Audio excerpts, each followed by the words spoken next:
Welcome all, and we will start the program now. And I ask Tracy to do the honoring the indigenous people and the land. Thank you. So we pause before we begin to honor. We are meeting, most of us, on the different land custodianship of many tribes and nations of people of this land, Australia, which has been under the custodial sovereignty of Indigenous people since time immemorial. And they have responded to the instructions to take care of the land and all the life form, all the rocks and trees and animals and humans and birds and everything which is upon that land, all the water and sky, and have kept faithful to that for tens of thousands of years. So we want to really just honor that ability to have kept that going and kept the culture and education and practices going for all that time, and for their generous gifting to us that understanding and calling us to have a deeper relationship with all of the life around us and with each other, to really live life in a different way. So we want to pay our respects to all those who have enabled that, the past elders and those who listen to the elders, as well as the current elders and those who are inheriting. So thank you.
Thy word is a lamp unto my feet and a light unto my path. Thy word is a lamp unto my feet and a light unto my path.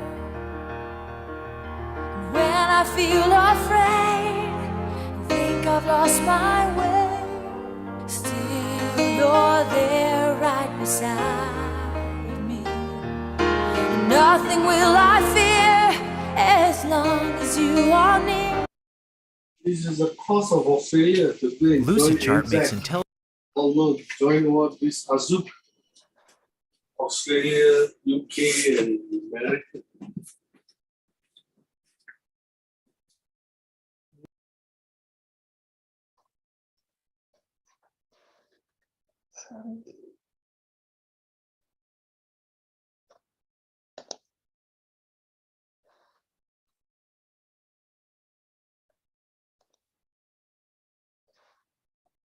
Be near me to the end. Thy word is a lamp unto my feet and a light unto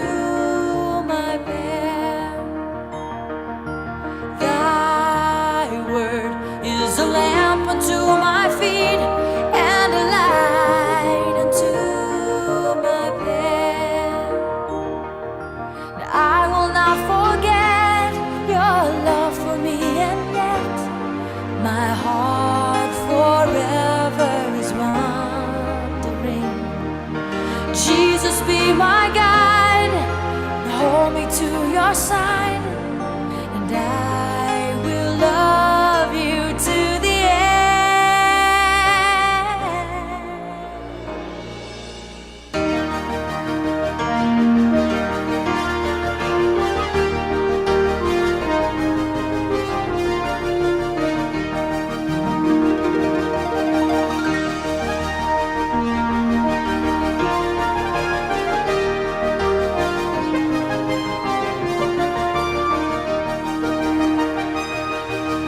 Nothing will I fear as long as you are near. Please be near me to the end. Thy word is a lamp unto my feet and a light unto my path. Thy word is a lamp unto my feet and a light unto my path, and a light unto my path. You're the light unto my path.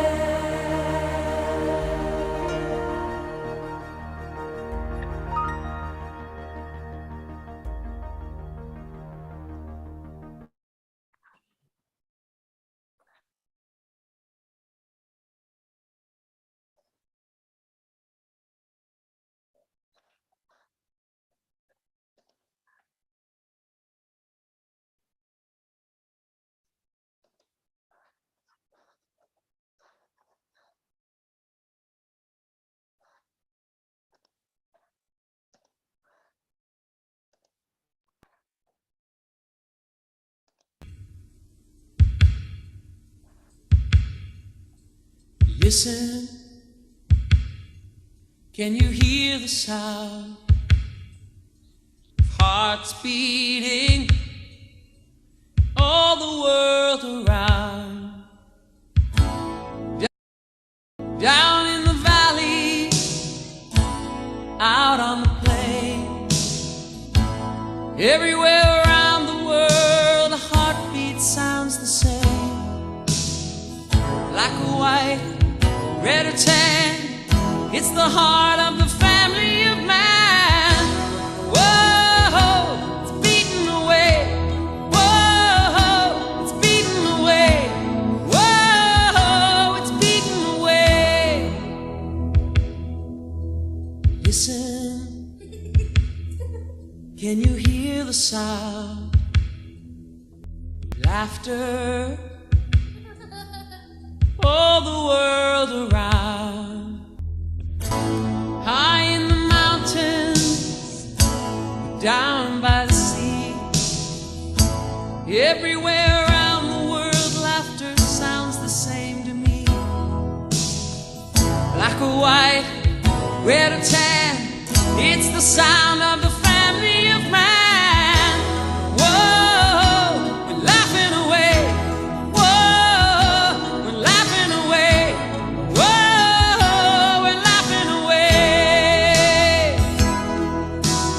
Ooh la la la la la, ooh la la la la la, ooh la la la la la, ooh la la la la la. Oh.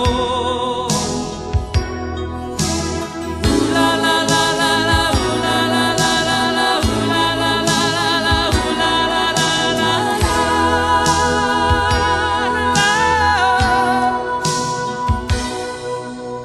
Listen, can you hear the sound of singing all the world around? Walking through the jungle or on a busy city street, everywhere around the world, singing always sounds so sweet. Black or white, red or tan, it's the sound of the family of man. Whoa, we're singing away. Whoa, we're singing away. Whoa, we're singing away. Whoa, we're singing away. Whoa, we're singing away.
Rimal, O thou kind Lord, thou hast created all humanity from the same stock. Thou hast decreed that all shall belong to the same household. In thy holy presence, they are all thy servants, and all mankind are sheltered beneath thy tabernacle. All have gathered together at thy table of bounty. All thy illumine through the light of thy providence. O God, thou art kind to all. Thou hast provided for all. Thou shelter all. Conferest life upon all. Thou hast endowed each and all with talents and faculties. And all are submerged in the ocean of thy mercy. O thou kind Lord, unite all. Let the religions agree and make the nations one, so that they may see each other as one family and the whole earth as one home. May they all live together in perfect harmony. O God, raise aloft the banner of the oneness of mankind. O God, establish the most great peace. Cement thou, O God, the hearts together. O thou kind Father, God, gladden our hearts through the fragrance of thy love. Brighten our eyes through the light of thy guidance. Delight our ears with the melody of thy word, and shelter us all in the stronghold of thy providence. Thou art the mighty and powerful. Thou art the forgiving, and thou art the one who overlookest the shortcomings of all mankind. Abdul Baha.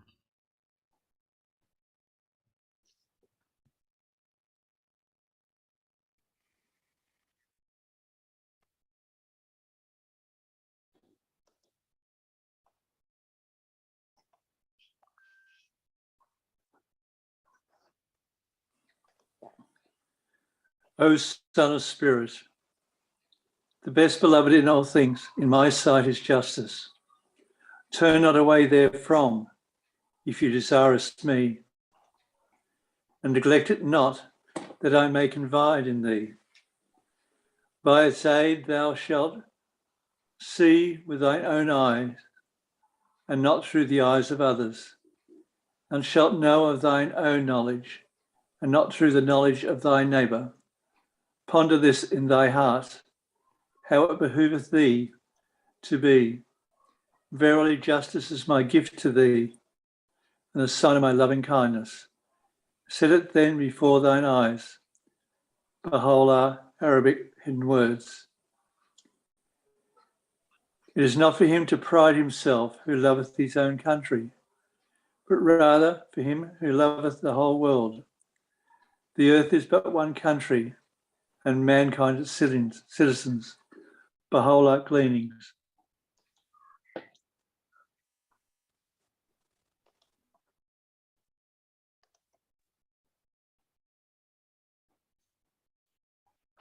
Undisturbed shall our mind remain, no evil word shall escape our lips.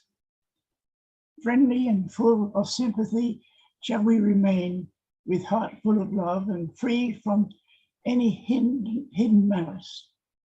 And that person shall we penetrate with loving thoughts, wide, deep, boundless, freed from anger and hatred. Occasions of hatred are certainly never settled by hatred. They are settled by freedom from hatred. This is the eternal law. Even if he does not quote appropriate text much, if he follows the principles of the teaching by getting rid of greed, hatred, and delusion, deep in insight and with a mind free from attachment, not clinging to anything in this world, or the next, that man is a partner in the holy life. O ye who believe, profane not Allah's monuments, nor the sacred month, nor the offerings, nor the garlands, nor those repairing to the sacred house, seeking the grace and pleasure of their Lord. But when ye have left the sacred territory, then go hurting, if you will, and let not your hatred of a folk who once stopped you going to the inviolable place of worship seduce you to transgress. But help ye one another unto righteousness and pious duty. Help not one another unto sin and transgression, but keep your duty to Allah. Lo, Allah is severe in punishment for crime.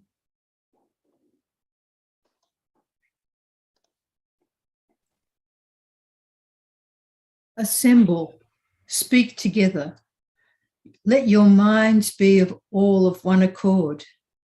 As ancient gods unanimous sit down to their appointed share.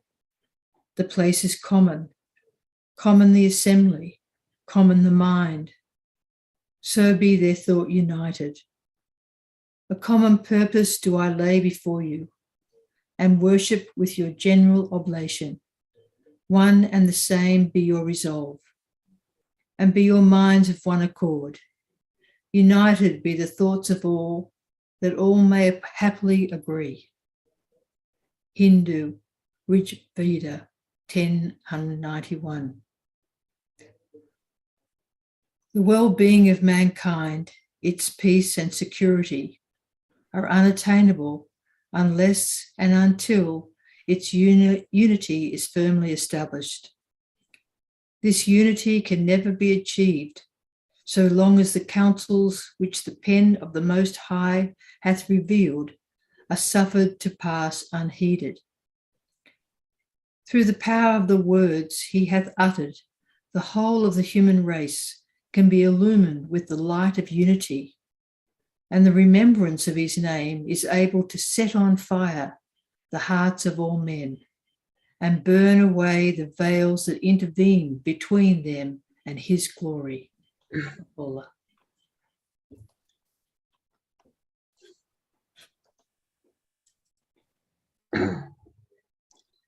Let love be without dissimulation.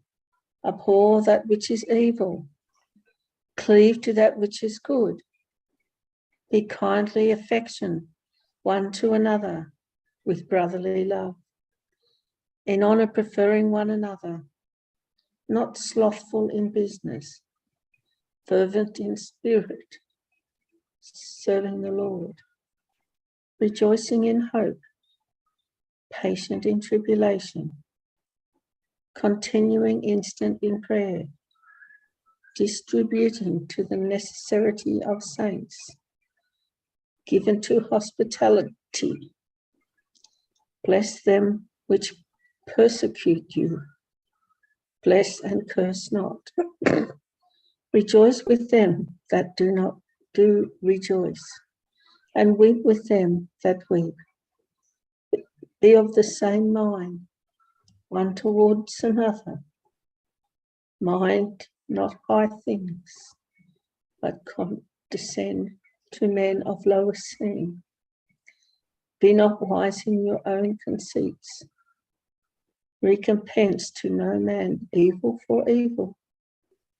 Provide things honest in the sight of all men. If it be possible, as much as lieth in you, live peaceably with all men. Christian Scriptures, Romans. The mouth of the righteous is the fountain of life, but the mouth of the wicked concealeth violence. Hatred stirreth up strifes, but love covereth all transgressions. In the lips of him that hath discernment, wisdom is found, but a rod is for the back of him that is void of understanding. Wise men lay up knowledge, but the mouth of the foolish is an imminent ruin. Judaism, Mishle Proverbs.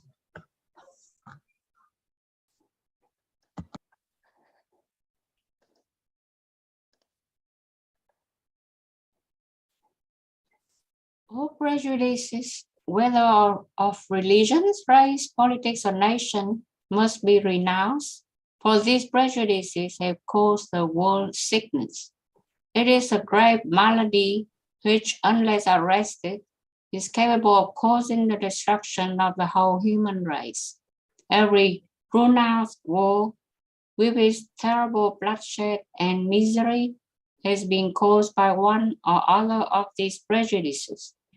Concerning the prejudice of race, it is an illusion, a superstition, pure and simple.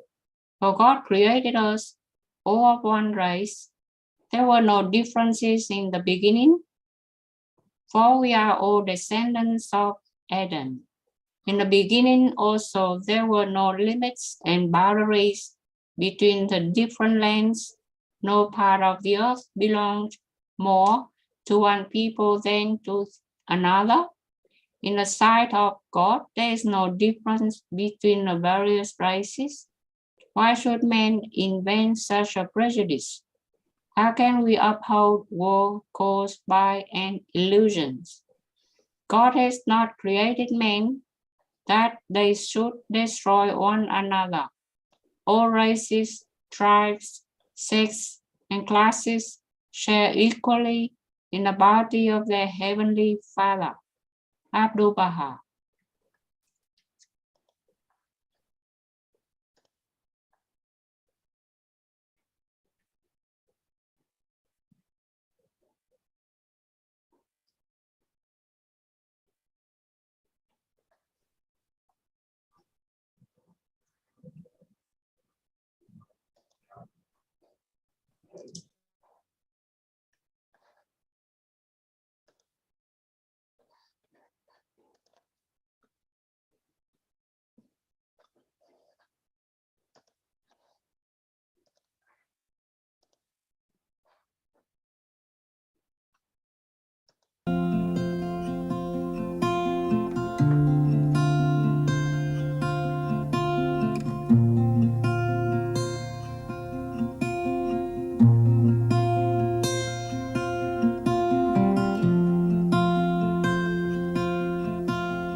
O thou candle of the love of God,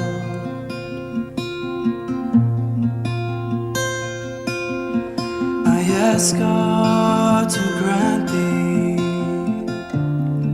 by His favor and grace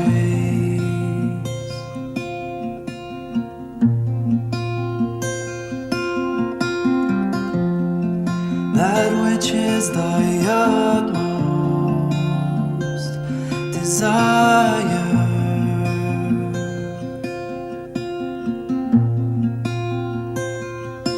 that the closed doors become opened, the uneven roads become even, thy face shine by the love of God.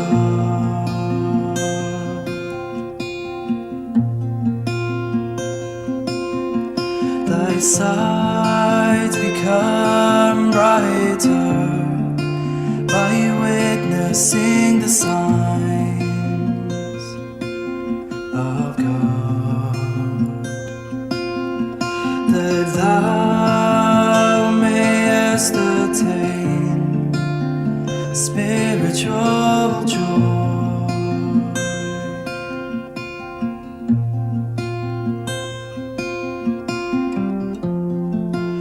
Eternal happiness and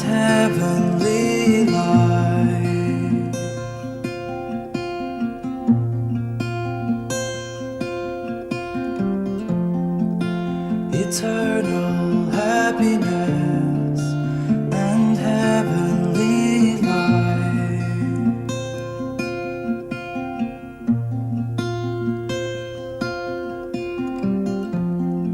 O thou candle of the love of God.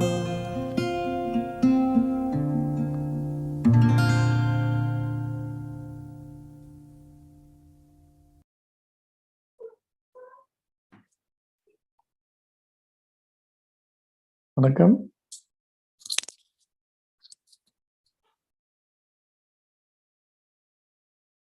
வணக்கம். Welcome. எப்படி இருக்கீங்க? Very good. Yeah. There's one more music, so just wait for it. Okay.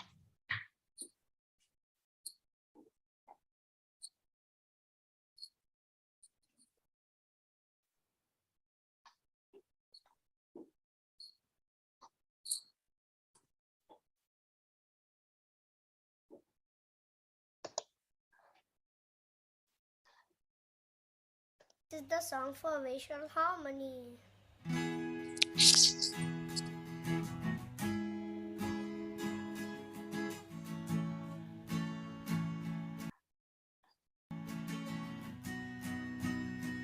You and me, we are one. We are one humanity. If we live with respect, we will live in harmony. Let everyone sing, let everyone shout, and there will be peace on us. Let everyone sing, fill up with love, and there will be peace on us. Peace on us right now.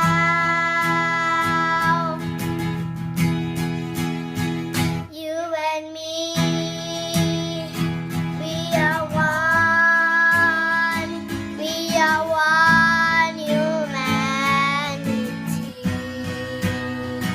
If we live with respect, we live in harmony.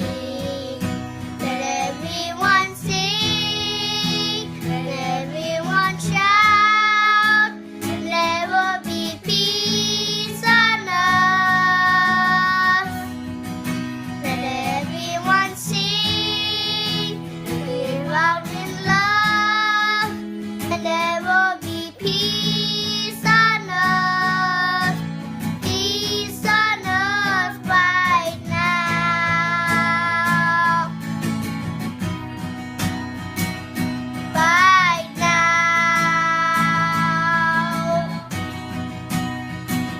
Right now.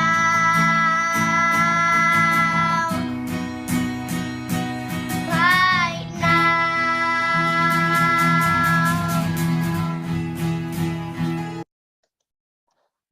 And this is the song for racial harmony.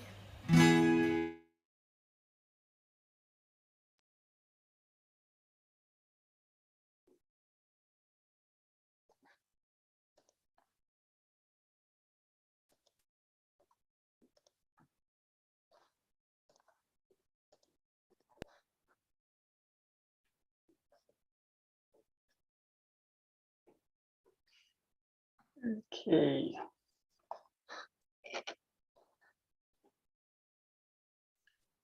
Now, I think Dr. As you all know, Dr. Reis Ismail is going to talk to us about the psychological blind spot that we all somehow suffer from. And he was busy with his work and family. He just arrived. That was on time. just to say hello to Dr. Rice. Can you? Hello, yeah. Okay. Thank you for the welcome and introduction. Okay, now I'll briefly tell something about Dr. It's on the screen anyway. Dr. Reis Ismail is a consultant psychiatrist and a fellow of the Royal Australian and New Zealand College of Psychiatrists. He has had his medical education, psychiatric training, teaching experience and career in India, the UK, and Australia. His areas of interest include depression and bipolar disorder, psychosis, anxiety disorders, including panic disorder, OCD, and PTSD, grief and adjustment disorders. He has a special interest in working with people from culturally and linguistically diverse backgrounds. He is from Tamil Nadu, India, and speaks Tamil language. I first came to know Dr. Ismail when he was giving a talk on the radio, Tamil radio. Oh, yes. About the psychological problems during the COVID. And then I invited him to come and talk to us in our devotional meetings in Tamil. And he's the one who first told me about Mandaeans and Yazidis. There are the religious minorities here in Australia. And that prompted me to actually invite the Mandaean representative to talk, and Professor Nasaraya came and gave us a talk. So now I invite Dr. Ismail to give this presentation. Okay, thank you, friend, my dear friend. Thank you for the introduction, kind introduction. So actually today I'm going to give small introduction about this psychological blind spot, which I learned from my own experience, and a little bit introduction about how do we develop xenophobia with my experience with the two types of people and explain. It's going to be just a small talk. It's nothing new, nothing magical or anything. First, regarding psychological blind spot, first, everyone know that there are three layers of, like imaginary layers of our mind. Everyone know that it is super ego, and unconscious mind, that is id, they call. So it's actually even last year when I gave a talk, we discussed that. So if you want, I can quickly, it was a Freudian concept, super ego, and id, that is subconscious or unconscious mind. So recently, or maybe friend Siva knows that I've been writing for the past 2 to 3 years in Facebook about mental health awareness and general topic as well. If I come across something which is interesting, especially related to cultural differences or related to human relationship, or even related to like male chauvinism or racial discrimination kind of things, whatever comes to my mind, I check the fact and science, then write in Tamil, which is my mother tongue. So when I was when I started to write, after writing particular topics, I would receive friend requests from even few feminist people, like the feminists who are very much activist in India, Tamil Nadu. But surprisingly, I noticed, it was just accidentally I noticed, 3 or 4 feminists left my Facebook friend profile actually. So I thought, why, they only gave request, then why did they leave actually? So then I thought about the psychological blind spot. maybe in me, in my writing actually. So coming from a male dominant society, which is obviously it's not anyone's fault. That is the way we have been brought up and molded.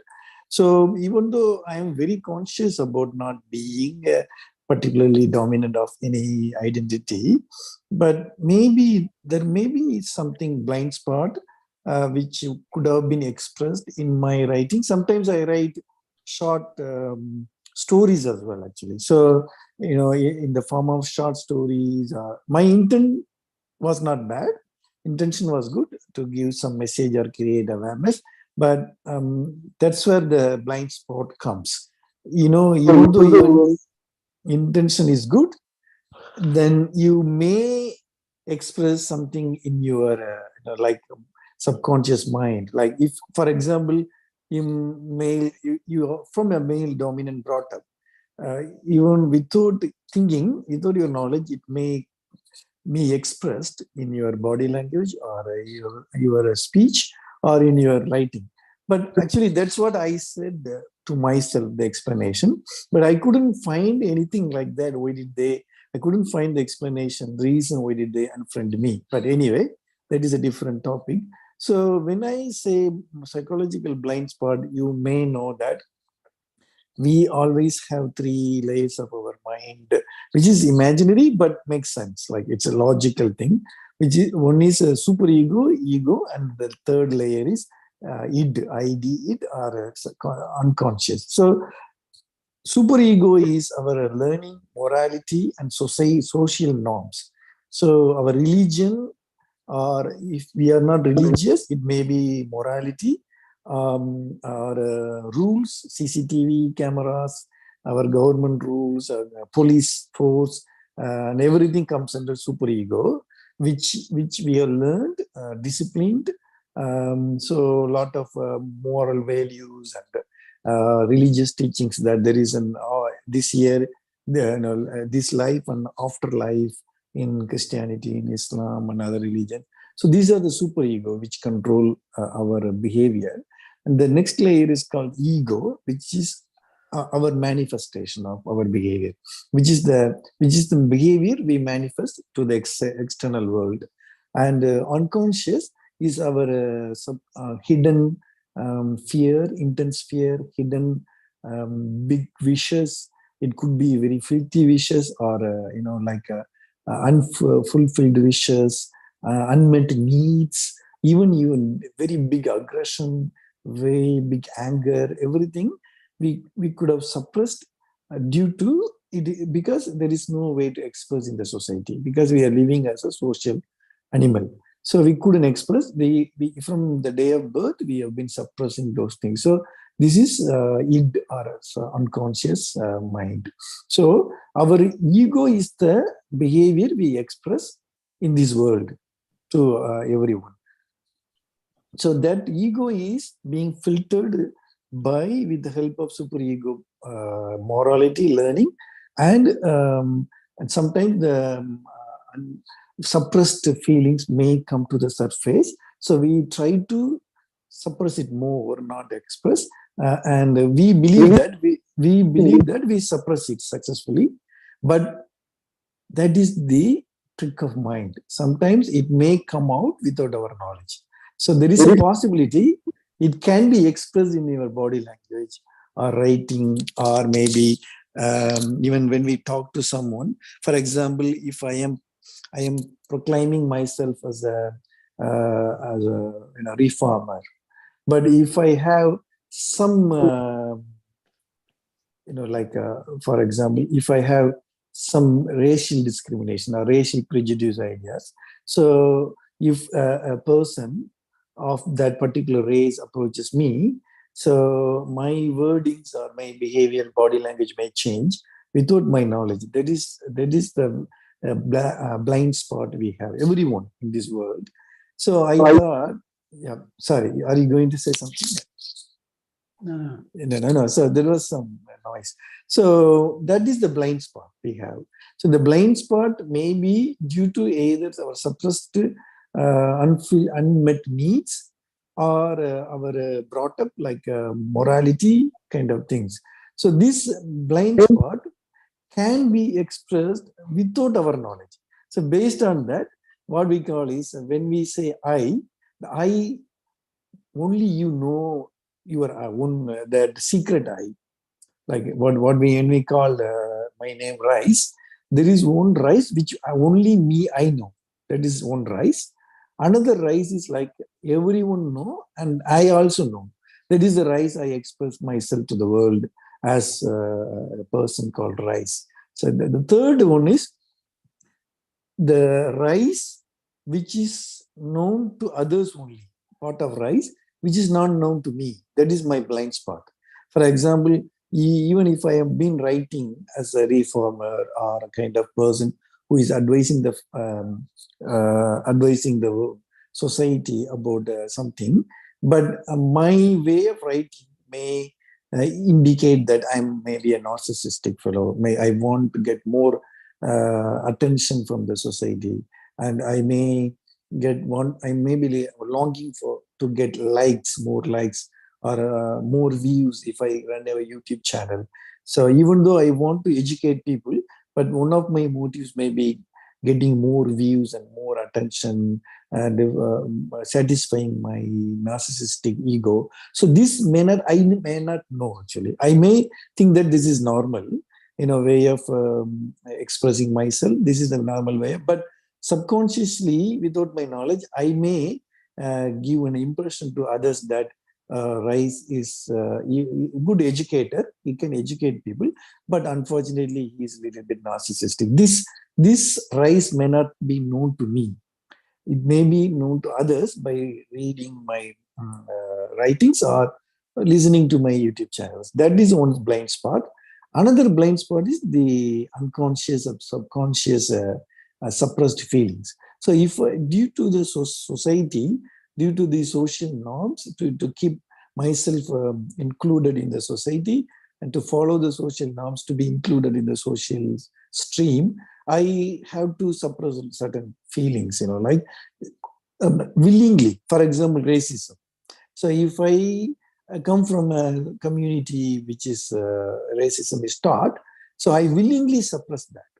But still, because of the brought up and because of the teachings from childhood, sometimes it may come to the surface, which is not known to me. So again, there is a blind spot. So if we are aware that as a human being, we have these blind spots, like one is the blind spot due to our, like narcissistic ego or aggressive ego or male chauvinist or female, whatever chauvinism.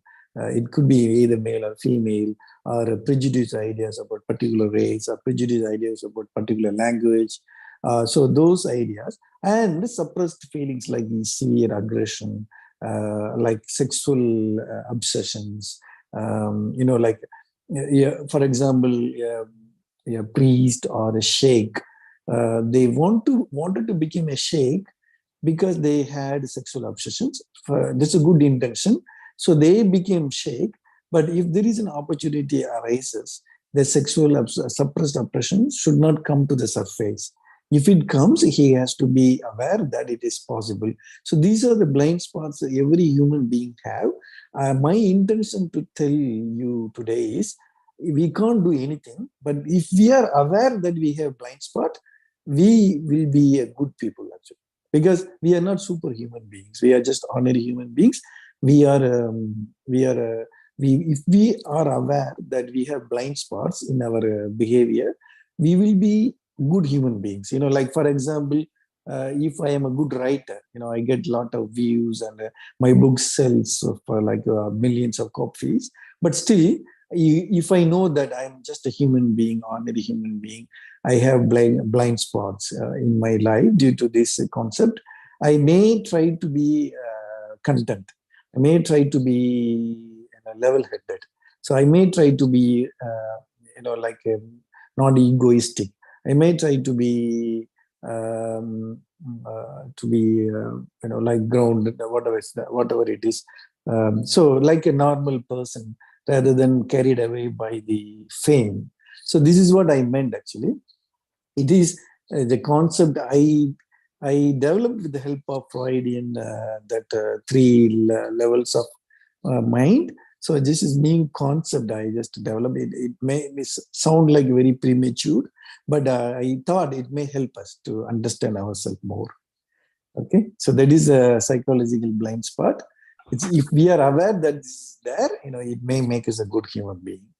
The second thing I wanted to talk is also from my experience, how we develop xenophobia. Like, the people who followed Hitler are also human beings. We can't say that, like they are different people. They didn't come from sky. They didn't fall from sky. Like they are also human beings. How did he manage to manipulate millions of people to kill millions of Jews? So it is kind of a very, like we can't imagine actually. So how did he manipulate people? How did he make them believe? So that is also what is xenophobia? Xenophobia is fear of new. What as a human being, as human beings, we are actually, everyone has fear for new thing, anything. For example, if I have a new neighbor, it is natural to have a little bit of a suspicion about the neighbor until I come to know them. So until I come to know them, until I convince myself that they are just people, they look different, they look like they skin color is different, they speak different language, looks like they belong to different religion. But even though one or two seconds, I have that natural, what is the actual word? Feeling of xenophobia, because of my education, because of my brought up, because of my learning, reading, everything, I will suppress that xenophobic feeling and accept them. But the best way to accept them is know about them, talk to them, and accept their differences. So this is for racism. First is fear, then only racism comes. So the fear has to be tackled first. The politicians and the people who want to make us racist, want to make us hate other race or other group of people, first instigate fear in us. That is the first thing they do, fear. What Hitler said to Germanians, that the Jews are a threat to our national identity. So they want to make us feel that Jew are threat to the nation. Then only they develop go to the next step. So first is fear. So if we know that it is a very natural instinct having fear for new, then we don't go to the next level of hatred. So I give two examples from my own community. I'm a Muslim, but I follow the religion, but at the same time, I have a lot of friends in all the religions. So when I was working in the UK, I think around 15 years ago, we in that particular city, it's Norwich, I think Norwich in England, and so we wanted to celebrate Mental Health Day, that is World Mental Health Day, that is October 10th. So I was a part of the preparation of that day. So since most of the psychiatrists and psychiatry trainees are Indians, we were planning to prepare Indian food. So I invited, he's also he's a Muslim from Nigeria. So I met him in the prayer. So when I met him in the prayer, I invited him. He knows, actually, I didn't invite, actually. He knows there is a mental health day tomorrow. So I just, okay, see you tomorrow. There will be very, very tasty, delicious Indian food you can enjoy. Then he said, sorry, brother, I don't want to come. I was a bit shocked and asked him why you don't want to come. Brother, I like the concept, but I don't eat anything which is cooked without saying the name of God. So that in Arabic it is Bismillah, but it's not unique to Islam actually. Bismillah means in the name of God. That's all. So he said, we don't eat any food which is cooked without mentioning the name of the god. So I asked him, oh, it is very bit complex, because if you have that concept, it is very difficult to live in a country like UK or any foreign countries, or live with the other, mingle with other communities, brother. And I'm also Muslim, so I know halal concept. Halal concept only belongs to meat. When it comes to meat only, it has to be cut in a particular way. Even if the meat is cut in halal way, I can eat in non-Muslim restaurants. That I have been doing that. And when it comes to other food products, even fish or vegetables or any other things, we can eat anywhere. That is mentioned in Islam. He said, I understand, brother, but when I was brought up, this is the way I was brought up. So it's difficult for me to change. So what I said, okay, brother. But what I learned from that experience was, he is okay, no problem. But what leads to this is, since because of this concept, he he loses the opportunity to mingle with other people of other community when it is needed, actually. So that may create little bit of xenophobia, not racism. First step, xenophobia. That's what I thought, but I didn't tell him, actually. But I thought maybe this is maybe kind of behavior which is not with a bad intent. It is his own choice. But if we completely dissociate ourselves from the other communities, this may be one of the root cause for xenophobia. That I thought that time, but I forgot, actually, that. But then I am sure that this is not mentioned in Islam anywhere, not in Quran or Hadith. We can eat anywhere. Only when it comes to meat, it has to be had to be cut in a particular way. That is called halal way. I can meet, here in Sydney, we go to Parramatta Chettinad restaurant quite often, and go to Arya Bhavan. Arya Bhavan is a vegetarian restaurant. Very, very, we are regular customers. So but he was brought up in a different way. That is one example. Another example I felt the same way was when I was doing my psychiatry training in India. We were living in an apartment, myself and my wife. The neighbor was a Brahmin lady, a Brahmin family. That lady was a very friendly lady. She used to come to our home, used to, mingle, talk to my wife. She likes to talk, share stories and everything. Very chatty and extrovert. She is an extrovert. She used to even use like a maradani, what is called henna to do on my wife's palm. But strangely, we noticed that whatever we offered as a food, we never offered any non-vegetarian. Of course, we knew that. But even vegetarian food or a snack, she never ate. But she declined in a very polite way. But the difference between this Iyer lady, that Brahmin lady, and that Nigerian Muslim is, this Iyer lady at least gave an opportunity for us to understand her and accept her difference. But the Nigerian Muslim doctor did not give the opportunity for the other community to understand him and accept his difference. This is the two differences I noticed between two people. So we have to be big careful about.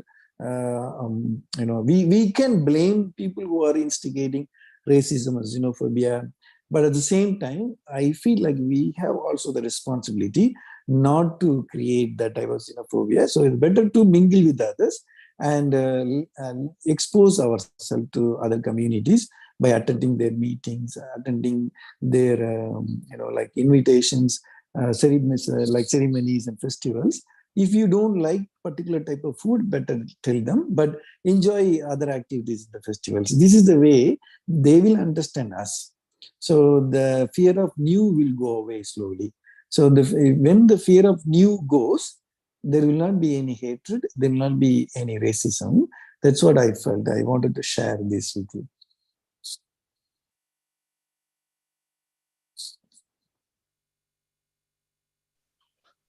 Thank you. Yeah, any ideas, any input from others? Thank you very much. And probably we all have this blind spot. Maybe what you said is to have the awareness is the first step. I hope we we have the awareness now. Anyway, any if you have any questions, please put your hands up, and we can try to answer or discuss about it. Anyone? Young?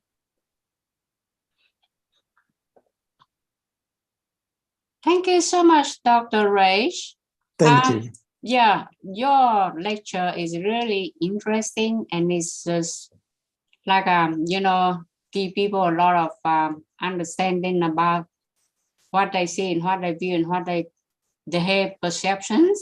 And your talk will get into my mind about how people have phobia about UFO and aliens that come from the different sky, because they just carry the same character. People fear them because we don't know who they are. They fly around the space, the Sputniks. They have weapons, they have this, they have that. We don't know who they are. So that is bring me to NASA. I mean, the American sort of spaceship organization administration. That's one step. Another step, you are the doctor of clinics and hospital. And what do you think about most of people when they have mental illness or they're not well, they go to the river. In India, I believe, according to social media, people go to Varanasi rivers to have a bath and pray. So because there's God in there, they believe that there's God in the city and there's God in the river. So you as a doctor, how do you think about, how is your belief in helping them? Are you pull them out and said, how many times you bath in this river? Why don't you come and see me? Will there be phobia not to go to see a doctor in real life, but prefer to talk to their God and do meditation and prayer and suppress the feeling, suppress a mental disorder or phobia or whatever, mental illness? And that's why how you go with the God of the people. I know you have special blessings that God give you a role to play on earth. But anyhow, just through social media, I was curious about how many people who come to the river and pray and shower and wash and shower a few times per year. It is really, for me, remarkable. The way to be close to the nature. Yes. So the question is, what do you do with those people who go to the river? Is that the question? Because I think Dr. Raj is come from. Yes, just say the question in one sentence. Can you say the question in one sentence? One is traditional healing, and one is a modern science medical healing. Come from Europe, and because most of the people, they're very simple, when they're not well, they talk to God first before they're going to go and see the doctor, because some of them might have not enough money to go and see the doctor and not get into the clinic. So we summarize the question like this. Like if someone has mental illness, mentally unwell, so one group of people go to God and do rituals, and people who can afford and who have awareness go to the doctors. How do you see them? Actually, I don't think who go to God is wrong. Actually, I don't think they are wrong. So, for example, if there are many mental illnesses, we just take depression. Okay, so someone has mild depression. I think we never encourage to start medication. We just, like in a Western country, if someone comes with the mild depression, what do we say to them is, after diagnosing them with mild depression, we do 2 or 3 psychotherapies. One is supportive psychotherapy. It is nothing but listening to them and being a moral support, like, don't worry, next week you can come and talk to me again. So we give a sense that someone is there for them, even though the government is paying us, but for them there is something is there to share their feelings. That is called supportive psychotherapy. We go to next level of psychotherapy and next level medication. So first, for mild depression, what we provide is supportive psychotherapy. That is equivalent to the God, belief in God. Like when in Eastern society, there is, everyone, most of the people have faith in God. So when they have faith in God, they believe that the God is omnipotent. And not only that, the faith is stronger. Since they believe that the God is omnipotent, the God can heal their suffering. And if their faith is strong, it works as a supportive psychotherapy. Like, if I feel mildly depressed for maybe financial loss, okay, it's not a big loss, but financial loss, sudden loss. Suddenly someone stole money, whatever it is. So when after for a few days, the whole world looks dark for me, even though it's not supposed to be dark. It's not end of the life, end of the world. But due to our mind's sensitivity, even small loss of money will look like a big thing for a few days. So what I do is go to God and pray, and that will work as a supportive psychotherapy for me, because God is there for me. Even Western society, it has to be provided by a psychologist or psychiatrist. But Eastern society, it has to be provided by the religious belief. So I don't think it is wrong, first of all. But when it comes to the question of whether it is right or wrong, is when it is chronic, when their depression gets worse. For example, if their depression gets worse or doesn't get better for 3 months, 6 months, and it goes to the extent that they couldn't function, they couldn't go to work, they couldn't sleep well, they couldn't even, they develop thoughts like life is worthless, and they develop thoughts like it is better to end the life, suicidal thoughts. In that case, it's better to change their way of getting better. So now they have to consider, okay, I can try to go to a doctor. So definitely having religious faith and spirituality, I don't think it's wrong. It is a coping mechanism the Eastern society has developed for millions of years or thousands of years. But there is a limit for that. For example, if there is a patient with schizophrenia, schizophrenia is a condition where patients lose their insight and develop delusions, paranoid thoughts, and they start to hear voices or see certain things. So their condition is severe to the extent they lose their insight that they have the disease. So they may go into any extent. For them, medications is the only choice. For them, combination of their faith plus medication will help, or combination of traditional healer plus medication. So it should be a combination. Another example I can give is when we work with Aboriginal people in Australia, we can't totally dismiss their belief system. If we dismiss their belief system, what will happen?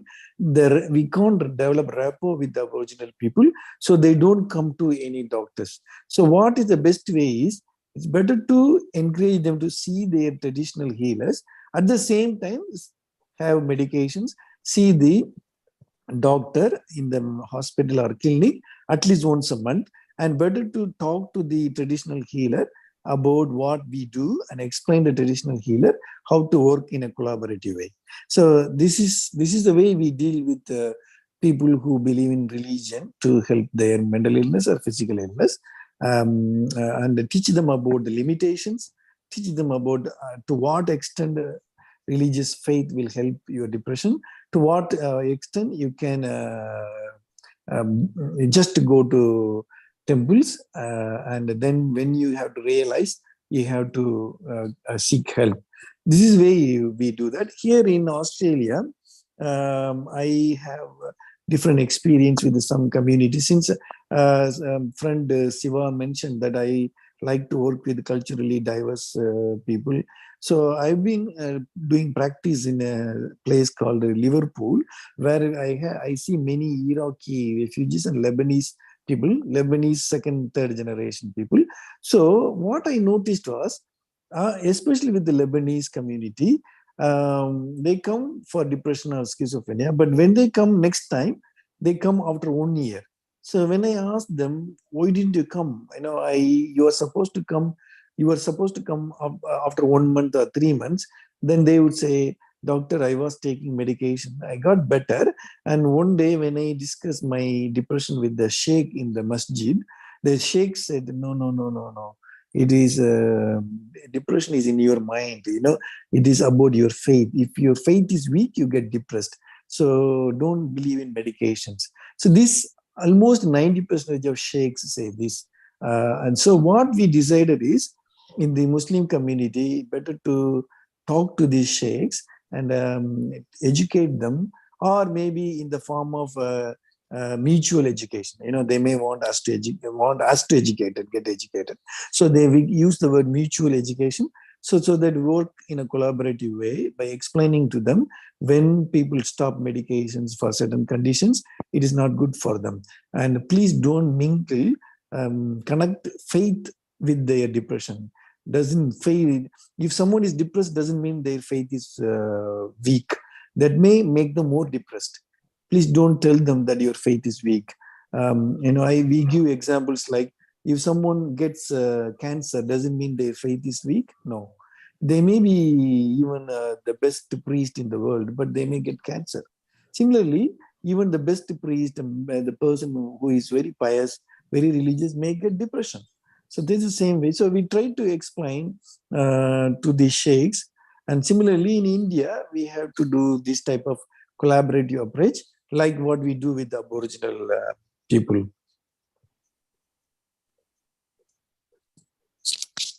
That answers some part of your question.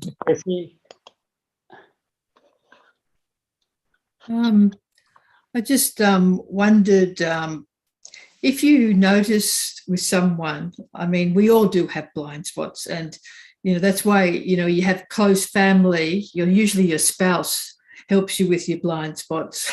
Exactly. I think good example. But if you you notice that someone is like sabotaging themselves all the time, and you can see that, well, you're not realizing this about yourself.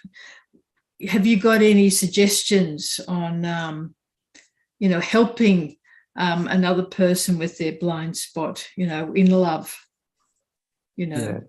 Yeah, I think it's a very definitely interesting question, valuable question. So, and when we try to indicate the blind spot to our loved ones or friends or spouses, it's not easy actually, because it is blind spot being blind spot. So they may mistake us, like they may think that you are unnecessarily accusing them, or you are opinionated, or you are jealous. These are the things may come to their mind. So my approach would be like, as a spouse or a close relative, it better to ask questions. For example, if our spouse is doing something, for example, neighbor, when it comes to neighbor, the neighbor doesn't do anything wrong. For example, if neighbors tree leaves from their trees falling into our grounds, backyard, it may be very, very trivial, but our spouse may take it very seriously and may shout at the neighbor, which may be out of the spouse character actually, because the neighbor may look different. For example, the neighbor looks like coming from different background. because of that different background, maybe the spouse had a negative experience in the past. For example, the neighbor is Indian, for example. So the spouse might have had some bad experience with some Indian in the office or somewhere, or the spouse boss may be Indian, for example, where he's a kind of a bossy boss.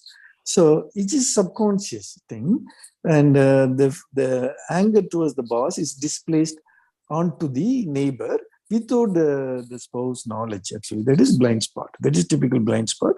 So what we actually be careful is, when we indicate the blind spot to our loved ones, we have to be careful not to disturb our relationship. So it should be in a very subtle and careful and step-by-step way. So I would do is, first two things we have to do. One is we try our level best in a very subtle way. If it doesn't work, maybe only way is involving the third person, because involving the third person is better, not to disturb our relationship. Third person may be close friend to your spouse or a relative. That is also should be in a very subtle, careful way. So what I would do is asking relevant, logical questions, and not in a very polite and not in an abrupt way. For example, if you feel like your spouse is doing this and you feel anxious how the neighbor will think about us, so maybe your anxiety may be a little bit disproportionate. Who knows? You are getting more anxious than the normal level of anxiety about this behavior. So you tell yourself, okay, today I will ask question. You know what you are doing is a little bit out of proportion. You are a very gentle person. As I know, you don't behave like this. Can I ask you, what do you think about your behavior today? You shouted at the neighbor, and can you tell me why and what did you do? So maybe ask question in a polite way, and when they answer your question, like, oh, they may say that the leaves fell into our backyard. I told the neighbor was saying that it is nothing, it is small. So if they answer, what is happening is they realize to your question, which is asked in a polite way, their mind is working. So maybe while answering you, they may realize, then they may think slowly that it is out of proportion. Okay, but they may not immediately admit. So don't expect they will admit immediately that I was wrong. Maybe next day you again revisit. Next time, not next day, next time when they do it, revisit, maybe ask two more questions like, I wonder, you did not behave like this when someone hit your car from behind. You were very polite. You are not that type of person. Like a few months ago when you were waiting in the traffic, someone accidentally hit your car from the behind, and you were very, very polite, and I was surprised, how a person could be such a polite person. But in this matter, you are behaving this way. I'm just wondering, I don't know, I'm not accusing you, I'm just wondering what is happening. Then they may develop insight slowly. We are just human beings, so this answering the question may cause some sort of insight into their mind, and that's how I would approach. We don't need any professional people for this, because professional people may, when you refer them to professional people, it may take to the next level. They may get irritated.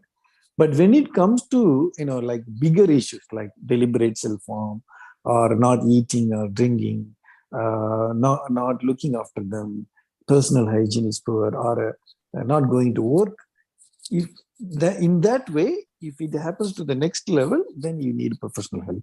But if it is a matter like what I gave example is, behavior towards particular person like the neighbor, which is out of their proportion due to blind spot, the best way is asking logical question, and without judging them, without showing any judgment, without showing any prejudice feeling in your side.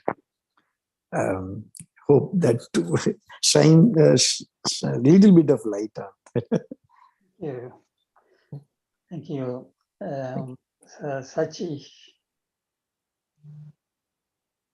Yeah. Thank you, Dr. Rice. Thank you. Thank you. Yeah, it was a very wonderful speech. Anyway, we give us some good insight into the way of you are treating. Actually, there is nothing for me to comment on that. But I see this in another angle, that while I am a vet by myself, we think of two things. One is prevention, other is treatment. Of course, you were dealing with the treatment part very well. But I am looking at the angle of prevention. That is the cause for these problems. In a broad angle, I have been repeatedly telling the same thing, because I will also tell about me. I believe in the nature as a super one in control. So when we look into that direction, we can see that there is some fundamental problem. We have already got it. That is mainly the fear. I actually have four things for our cause of suffering and diseases and things like that. That is, ignorance about the truth, about our creation, or about our environment. And then the fear. Everyone seems to be having a fear about their future, or about their children, what they are going to do, about their finance and things like that. Then other thing, we should not have bad thoughts. If you have good thoughts, we can live without any problem. Then the other last thing, or there may be more, the greed. Most of us, or all of us, are really greed. So there is something wrong fundamentally. That is about what we think of life. So, for example, if we don't have all these, there will be peace. Look at the animals. They don't have all these things. I have been working in Africa. I've seen all the different species and kinds of animals grazing together. But in the middle, a lion may come and get one fellow and go. But still, they are like that because I feel that they don't have these things. So main thing, what we have to prevent it, is that you have to emphasize on the fear, take away the fear. Unfortunately, our religions actually input the fear by saying sin and last birth and all that, which are not, which we have not seen or known. Anyway, leave that matter. But mainly, the fear is the one which makes our brain work this way and that way. For me, after knowing all that, and really I have written a book also about nature, the true God. After knowing that, I am in control with my brain. Even my subconscious mind is not there. Because my conscious mind is to control. This is not that. So if you think on that way, I think we have reduced a lot of problems which are created by our brain. Actually, these your psychological problems are from their own brain. That is because they believed on something not true. In nature and in reality, we need not be fear of anyone, even a foreigner coming into my country or as a neighbor coming in. You just take him as one of you. The definition for love, one of our guru has said, you have to, it's not just saying you love him, love your neighbor. You must take them as one of yours. It's like one of your organ. Say, your finger. We love our finger. Even if it hurt the eyes, we don't punish that.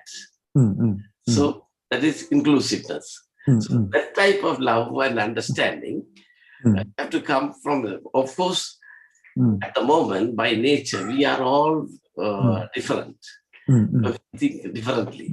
That's why we have different beliefs, different expectations, and things like that. We can't do it now unless the fundamental of our belief is corrected. That's what I feel. But otherwise, I'm not against religion or something, because I believe in all that, and I like our crowd because we are all for good things, and we all are wanting peace and happiness. So what I'm telling again and again is we have to clear the fundamental correct. Without a good foundation, we can't build buildings. It will collapse one day. Fundamentally, we must understand about how we are born, why we are here, what is life, and why should we fear. And we need to have greed, because there is plenty in the world, and we can share it. So I would only want to suggest you this fear problem, that is a fundamental cause of our psychological things, should be taken off first. Treatment is, what you are doing is good. You have to talk like that, you have to give medicines and all. That is after coming. And the prevention, I would say, the fear is the most important. And the other three things, of course, follows with that. That will clear our foundation. Thank you very much. I appreciated your speech. Thank you. But I just wanted to add one or two things. The fear is also present in non-religious people as well. So I think even though religions reinforce fear and anxiety by talking about discipline, that is punishment after years. Like if you do something wrong, you will be punished. So that's how religions, instigate fear in us, anxiety. But non-religious people also have fear and anxiety. I don't know whether it is could be explained by our evolution when human beings migrated from one place to another. As we believe that everyone was in Africa thousands of years ago, migrated. Like when we migrated, maybe we had fear, developed fear due to unknown animals and creatures, and then again developed fear for unknown migrants, new migrants. So it was generation to generation we developed that fear. So it may be in instinct, like a natural instinct, having fear for new. So if we know and if it is instinct, we can't remove the fear and we can't remove the anxiety. But what we can do is educate about that fear and anxiety and replace fear with love, as you said, love and respect for others. So that's what I wanted to share. Thank you. Thanks. Well, it's very interesting topics. I don't think that we can. Yeah, it can be elaborated. Infinite. Yeah, it will go on, and it is, like a very big topic about anxiety, fear. In psychological term, they convert everything into anxiety. Whatever it's a fear or whatever it is, mainly it's anxiety. About everything, like as someone said, we are the friend said, we have unnecessary anxiety about future, unnecessary anxiety about everything. Like when COVID first came, we have noticed that in Woolworths and Coles, all the things were taken away. Unnecessary fear.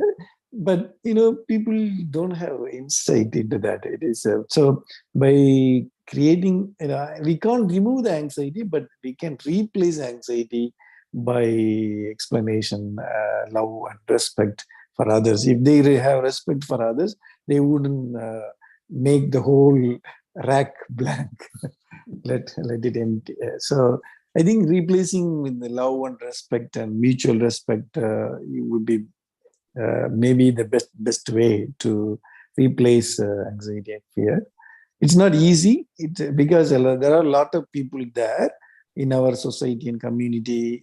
It may be politicians or people who are for selfish reasons, religious leaders, or whatever people. They may try the other way, like so that is going to happen. What I was going to say about the blind spot. There's something in Baha'i faith. We are asked to reflect every day. At the end of the day, we are supposed to reflect what we have done that day. So I don't know if it is really a blind spot. We may not think about talking to my neighbor in a bad way. Yeah, that definitely makes sense. But I think because it says, bring thyself to account each day, ere thou art summoned to a reckoning. So every day before I go to sleep, I replay in a short time what things I did and where I failed or I had shortcomings, and then I try to improve. Maybe that is one way of doing it. But I have maybe a question that is not in a short time answerable. So I will ask Colin to make his comment or question. And before going to Colin, just a quick thing. Yes. That what you mentioned in psychological terms is mindfulness, correct? Right. Yeah. So we teach this to patients who have deliberate self-harm thoughts and interpersonal difficulties, interpersonal sensitivity, impulsivity, anger management issues. So people who want to get better, so we encourage them to write a diary at the end of the day, not only just mere writing, what you exactly meant the same way, like seeing yourself as a third person, like you see yourself as a third person, and you write whatever you've done today and see as a helicopter view, either helicopter view or as a third person. Every day you do this at the end of the day. So by the end of the week or month, you read your diary. That will give you more insight. Actually, at the end of the day, it gives definitely more good insight. But when you look back, like after 1 week or 1 month, definitely when you read the diary, it will give you good insight. How did you behave, and why did you behave that way, and how can you change? So that's a great thing. Sorry, I interrupted. No, so thank you. Just one second to add. I think I missed to tell this one. See, most of us we live for looking others. We have to be like that. We have to be like that. About half of our life is spent. We are trying to live for others. So that is also another cause, really, for this problem. Yes.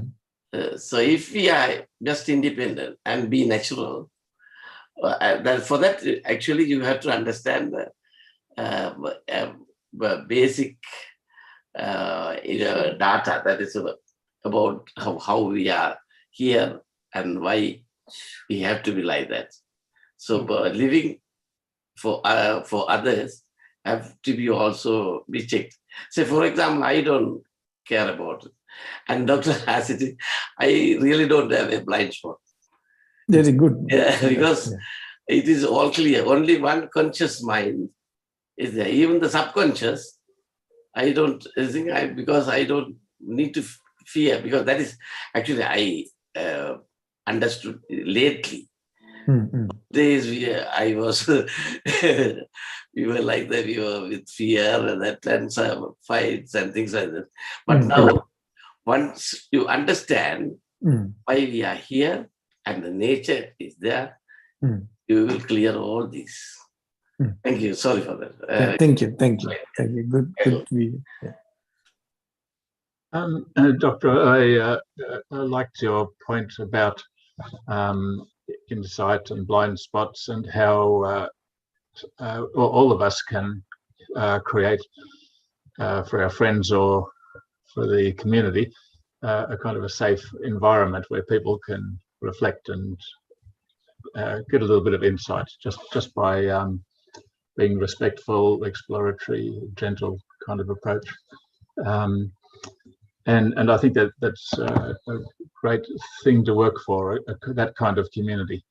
And you also mentioned that there are certain conditions which need professional support. And I recently did a course called Mental Health First Aid, where the idea is to build this level of trust to encourage the person to get support.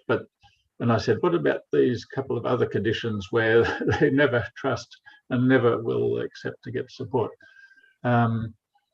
And it seems to me that there are some conditions like that where you can't help someone there directly. All you can do is learn to live with it. I think you are doing a good job by doing the mental health first aid job. You are clearly mentioned that certain conditions we can't develop the trust. I think what you mean is schizophrenia. Not every schizophrenic patients lack insight. Only, I think I could say 30% of schizophrenic patients lack insight. But interestingly, what I have noticed with the schizophrenic patients is, even though they lack insight, they take medications. So that means there is some part of their mind telling them they may need help. Actually, so mostly the treatment is tablet. Only very, very tiny percentage of people have injections, monthly injections. But most of the people, even though they lack insight, they take medications. So that means part of their mind is telling them that they need help. What they are believing is not completely 100% correct, like delusions. So when we talk to those type of people, there is definitely possibility of developing trust. That's my experience.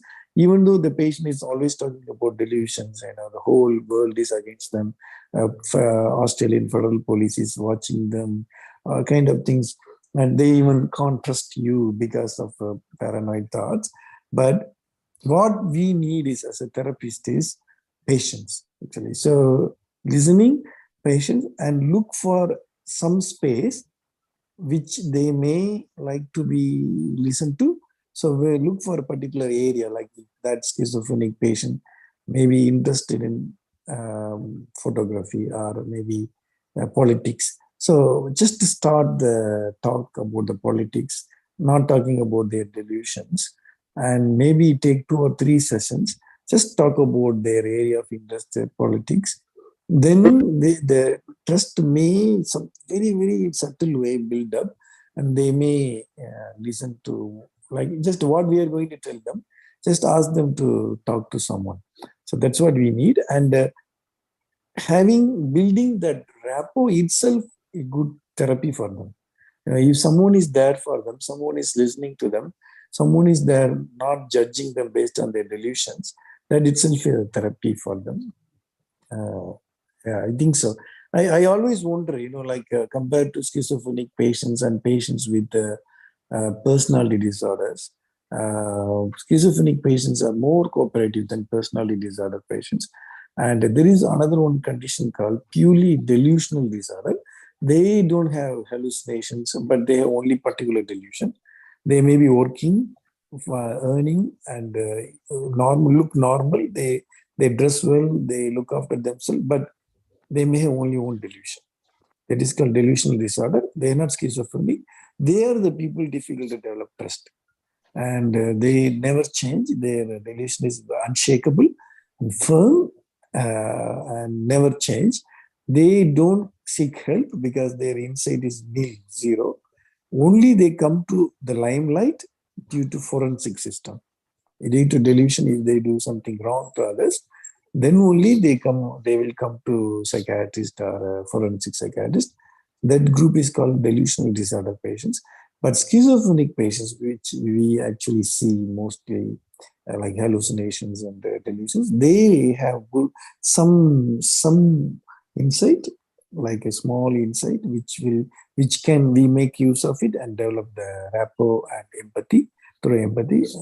That's what I believe. So we can definitely, there is a space for developing trust. What we need is patience and that listening skill and empathy. I'll just ask one other thing. You mentioned personality disorders. That's what I was thinking of, borderline personality disorder, where the carers basically might have to be looking after that person without them ever agreeing to seek help. There's not many books on how to be in that position where the person you care for won't seek help. Yeah, but being a carer for borderline personality disorder patient is a very, very, very big thing. Actually, we can even award. So give them, like it's one of the toughest job in the world. What we need is understand their symptoms and the science behind these symptoms. If we know that, we don't have to go in details about that because this forum is not for that. But I just what I say is the symptoms of commonest symptoms of borderline personality disorder patients are interpersonal difficulties and interpersonal sensitivity. For example, they may love you today, but tomorrow they may hate you. So that is the interpersonal sensitivity and mood swings, impulsivity, everything. So if you know that as a carer, it is their symptom, it's not them. It's the symptom, it's not them. So you don't take it to your heart. You don't take it personally. If you are well aware of their symptoms, and if you know if you develop a lot of knowledge about what is borderline personality disorder and what are their symptoms, how do they behave, then you will be a good carer. So it's a very difficult, tough job, but you can be a good carer. And sometimes you have to distance yourself from them. Sometimes you have to care about them, and you know when to get distant from them, when to get close to them. This is an art and skill. You have to develop that skill and art together, and you can still be a good carer. And they also get better if the carer is better, if the partner or carer better understand them. Thank you for that. And it's and I wasn't asking about anyone else in this group, by the way. Yeah. Okay, and so thank you very much for this opportunity. And I think one more question. I think Nisha. Nisha is a doctor too. She is a gynecologist. Oh, okay. Hi, Dr. Rice. How are you? Hello, Dr. Nisha. I think I have met you once in this meeting last year. Yes, I've attended this meeting since last year. Yeah, last year, I think so. I mean, there's a quote by this guy called Alan Lockhart that I always apply to myself. He's a writer who lives in New York City. So I always apply this statement even to myself. And he says that do not believe everything you think. Thoughts are just that, thoughts. Because we always believe that our belief is the absolute truth, and hence we become victims of confirmation bias because we talk to similar group of people who think like us, do act like us, so it's like a safe haven for us because then we feel that we are right, and everyone that we know thinks or feels exactly how we do. Yes, and feel. And so I was just going to ask about this term bias blind spot, which then says it's an inability for us to kind of recognize the impact of our own biasness or limitations on our own judgment and decisions that we undertake. And sometimes this can affect, how we behave at work, how we share information, say for example in my job, like with the patients or with your colleagues, because you might think that a specific set of patients may think differently, so you kind of tailor that information in a way that you feel that may suit to their understanding or background or cultural beliefs, when you're actually not giving them the optimal information that you should. Because this is, in a way, it's your own bias thinking that other people may not understand or may think lesser than your own thought process and stuff like that. So my question is, I know that you said in the talk that sometimes the psychological bias, psychological blind spots may be an inherent condition that you may not be able to change it or avoid it, but certainly there are techniques or methods where we can actually create that awareness so that we don't become again slaves to those thoughts, So my question is, can we change the future generation by completely weeding out this psychological blind spot? Because if we raised children not to be racist or not to have these kind of thoughts that are self-perpetuating, because they then become, they grew up in that particular community, so can we weed this out in the future? Because I think I do agree with Mr. Sachin, who said that, there needs to be some kind of preventative mechanism, because today we are here together sitting down and talking about it because we understand the existence of psychological blind spots. So what can we do to either avoid it or prevent it or stop it? I think your explanation was fantastic, Doctor, about the confirmative bias. Actually, before going to, I think it's a simple thing. What comes to my mind is, for our future generation, I think we have to encourage more multiculturalism and encourage the families to attend festivals and functions from other community. It's like we should keep encouraging them. So understand people from inviting people from other community to our home every month, at least one kind of, or attending meetings like this, what we are doing today.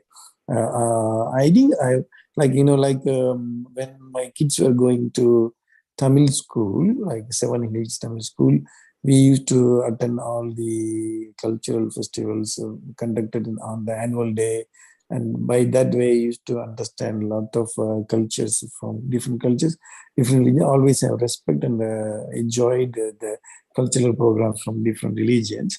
But when we used to say this to other families in our community, they always had a little bit of a biased view, saying that, oh, we may not enjoy, that type of things, but that should be avoided. They shouldn't feel that way, at least. So we have to tell them that this is the way our children come to know about other people. So that is the best way, I think. Reading books, and reading books is easily available compared to attending other people's festivals and meetings, and inviting people to our home. And when they invite, we have to go. So this is the best way comes to my mind now. I'm not sure, there may be other ways as well. But when you talked about confirmative bias, I definitely agree 100%.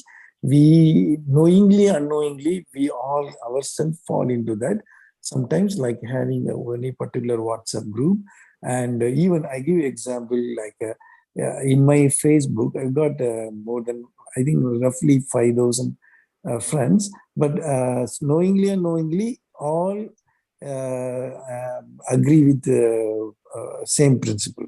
So what happens, like, in most of the friends from India, and all of them, I think 100% of them, they actually agree with one thing, that is against BJP. So because my people do, the friends, they don't like nationalism or whatever it is, like Hitler type of fascism. So, but at the same time, we don't know what they are discussing and what it's in their mind. Like people who believe in BJP or Modi, we don't know. We actually being reclusive and in a particular group, we don't know what they are thinking. We can't understand them. So that is one example. Actually, I was one of my, he's a psychiatrist actually. So when the Ukraine and Russian war started, he was actually, he wrote a post saying that I definitely support Russia. Russia should demolish, completely destroy Ukraine, like our Modi has to destroy the terrorist countries like Pakistan and Bangladesh. He has written like that. I said that, I did not want to comment, but I had an urge to comment on that, why should why should we encourage this type of destroying the whole country? And you have mentioned that as a country, as a terrorist country, the government may be a wrong government in those countries, but how people succumb to that? How can we blame all Pakistanis and Bangladeshis as terrorists?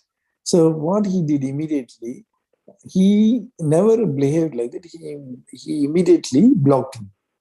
So I didn't know what was happening next.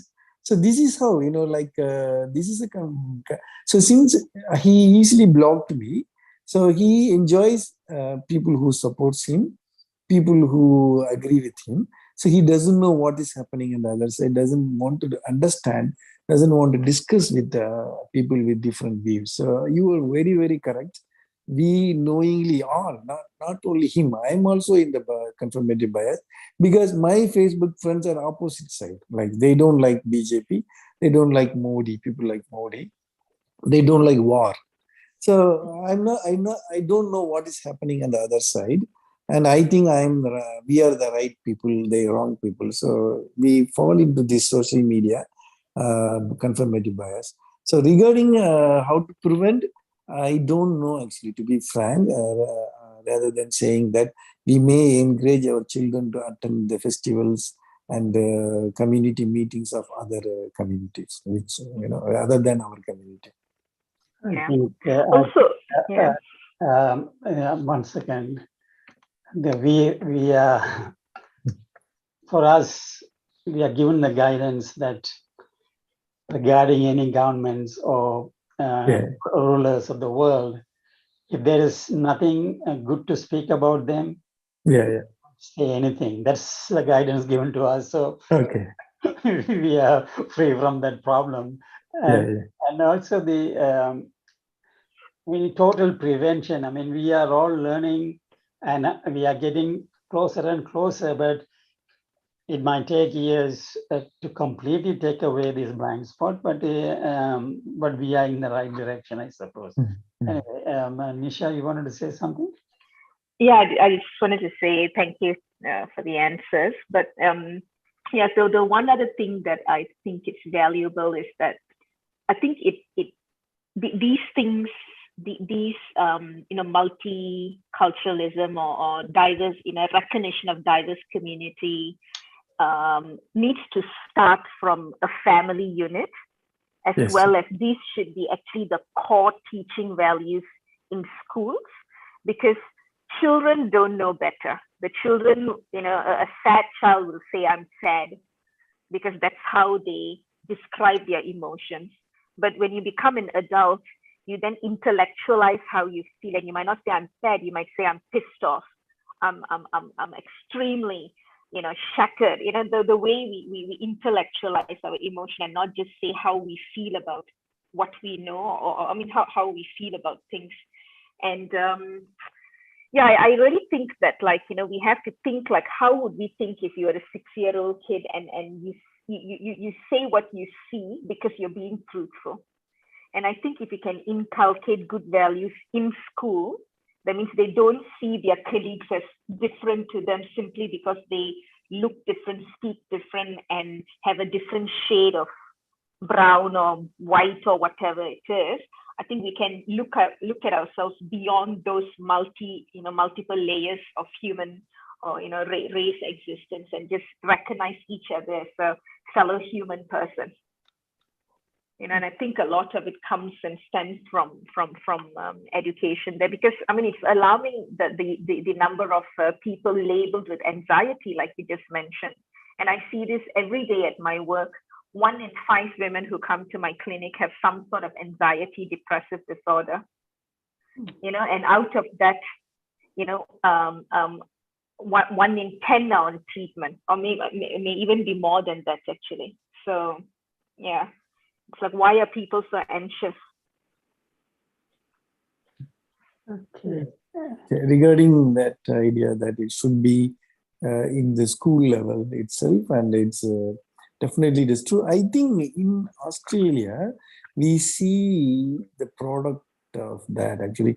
So compared to middle-aged and adults, children are very, very, very, very less racist in Australia. I don't know, it's my observation. Yes. I think because of the educational system, it works very well actually. So if we can do more in that area, definitely we will remove those blind spots in future. We're lucky we're in Australia because it's very diverse to begin with. So you have that exposure from the time you're young. And this may not be the case in countries which are predominantly homogeneous, because they don't see differences. And when they do, they feel it's they're superior or they're better. Yes. Okay. I want to ask friends who have not actually spoken if they have any question before I ask Young. Anyone else? Thank you, Dr. Rajdan. Thank you, Silva. The patient who come to you, probably there will be some of them being taken marijuana, ice, or heroin. Therefore, if they develop personality disorder or borderline, that's because they got a reaction from whatever, because like in the old days, people use marijuana to fix cancer. They think that it can cure cancer. So therefore, if all these patients, they become sick and sicker because they got reaction to that. So that might be one of the aspects of mental illness. So I just want to bring into the concept of new generation that when we teach children, we tell them don't touch drugs. Because if you touch drugs, then you don't really know what the consequence is going to be. God knows God can help you. So that's one thing. The other thing that your concept is very broad and probably take like 100 years to do research and study and treatment and everything that you've been teaching us.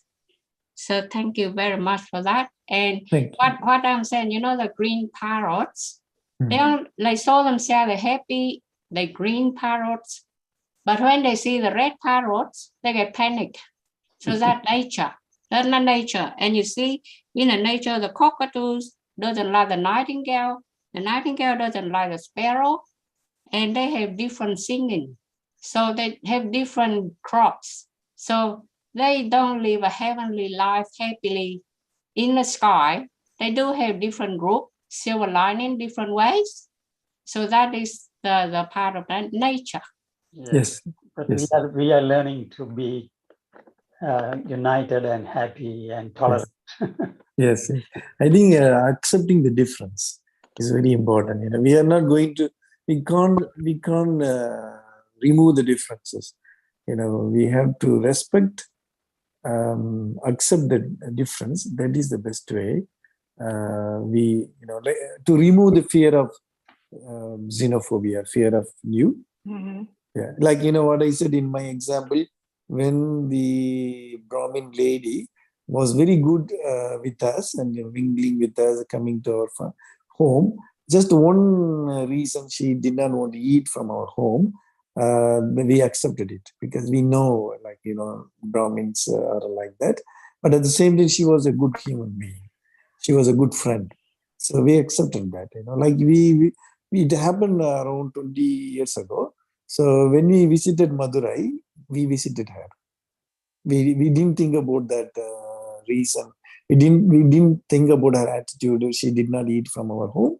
We accepted that and we visited her whenever we visited Madurai. That's what I say. We have to be ready to accept the difference. Then only we could easily mingle with other communities. Okay. Any other friends who have not spoken? Any questions? Any comments? Otherwise, we can close because we have come to almost 9:05.